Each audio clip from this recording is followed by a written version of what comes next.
구절초 이야기 2.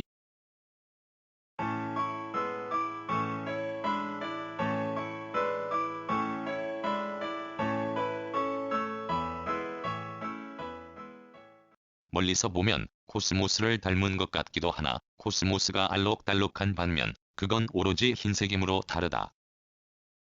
눈썰미 없이 보면 쑥부쟁이와 닮은 것 같아도 쑥부쟁이는 연한 보랏빛이 돌며 꽃잎이 작고 많지만 그건 엄연히 다른 꽃이 구절초다. 지금 비해당에는 가을꽃 구절초가 다투어 피는데 최절정이 아직 아니다. 어떤 건 활짝 핀 것도 있고 어떤 건 아직 꽃봉오리 형상을 한 것도 많다. 올해는 구절초가 핀 곳이 다양하다. 비해당에 구절초를 심은 게 3년 전일 것이다. 깊은 산에 자라는 산구절초 뿌리를 몇 해서 마당 한복판 즉 저 앞 못이 보이는 곳에 자리를 잡았다. 심고서 날마다 물을 주며 비해당 식물로 당당하게 한몫하기를 바랐다. 물을 한 번 더 주는 내 마음을 식물은 분명히 안다. 그리하여 지지난해부터 이맘때쯤이면 구절초가 마당 폭판을 환하게 밝혔는데 내 보기에 썩 좋았다. 까닭이 있다. 나는 화려하거나 모양이 복잡한 꽃을 별로 좋아하지 않는다. 대신 희고 단조로운 꽃을 매우 좋아하는데 구절초가 그렇다. 무릇 세상에서 제일 화려한 색깔이 나는 흰색이라 여긴다. 흰색은 색이 없는 바와 같으므로 이리 말하면 색채를 두고 정확한 표현이 아니란 것도 안다. 그러나 꽃에 대해서만큼은 비록 잘못된 색채 표현이라 할지언정 나는 세상에 존재하는 가장 화려한 빛깔을 자랑하는 것보다 흰 꽃이 제일 화려하다고 생각하는데 이는 머릿속에 꽉 박혔다. 흰 꽃을 두고 달리 표현할 수 있는데 수수하다, 청초하다, 순박하다 등등 얼마든지 언어를 구사할 수 있다. 그런데도 나는 흰 꽃을 두고 화려하다고 말한다. 구절초 꽃을 보노라면 개화하고서부터 날마다 다르다. 어떤 꽃은 태양에 너무 의존하여 밤이면 꽃잎을 오므린다. 그러나 구절초는 그렇지 않다.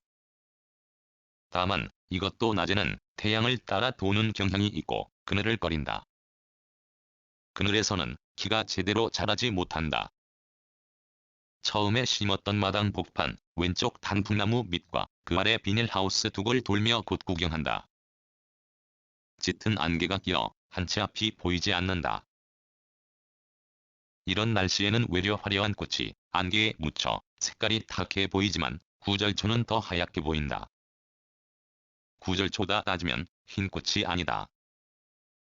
꽃봉오리 상태에서는 발그스름하거나 연한 분홍빛을 띠고 이는 피기 시작하여 꽃잎을 활짝 펼쳐도 그렇다.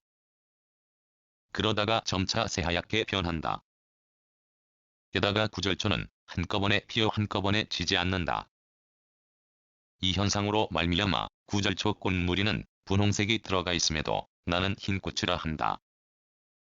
제일 화려한 상태로 피운 흰 꽃에 눈길이 더 가기 때문이고 전체적인 틀에서는 엄연히 흰색 꽃이기에 그렇다. 구절초 꽃을 눈높이에서 보는 것도 물론 좋지만 올려보면 더 화려하다. 비해당에서 그 장소가 단풍나무 아래 둑이 그것으로 둑모퉁이를 돌며 올려보는 구절초 꽃이 그야말로 아름답고 화려하여 눈이 부시다. 어제 오후 혼자 보기 아깝다. 라는 생각도 했는데 지금도 그렇다. 그리고 꽃이 모두 지면 내 손길이 바빠질 것에 대한 마음가짐도 한다. 까닭은 이 꽃 모두가 열매를 맺을 테이고 작은 열매를 알뜰히 따서 비해당을 온통 이맘때 가을에 산속의 하얀 집으로 만들 계획이다. 그러려면 씨 하나도 함부로 할 수 없다. 이상하게 맨 처음 자리를 잡은 마당에 구절초가 피는 속도가 더딘데 까닭에 대해서는 정확하게 알지 못하겠다.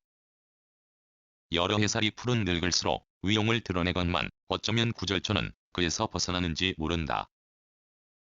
올봄에 씨 뿌려 자란 어린 것들이 줄기는 가늘어도 키를 더 키우고 꽃도 빨리 피우는 중이다. 2014년 9월 22일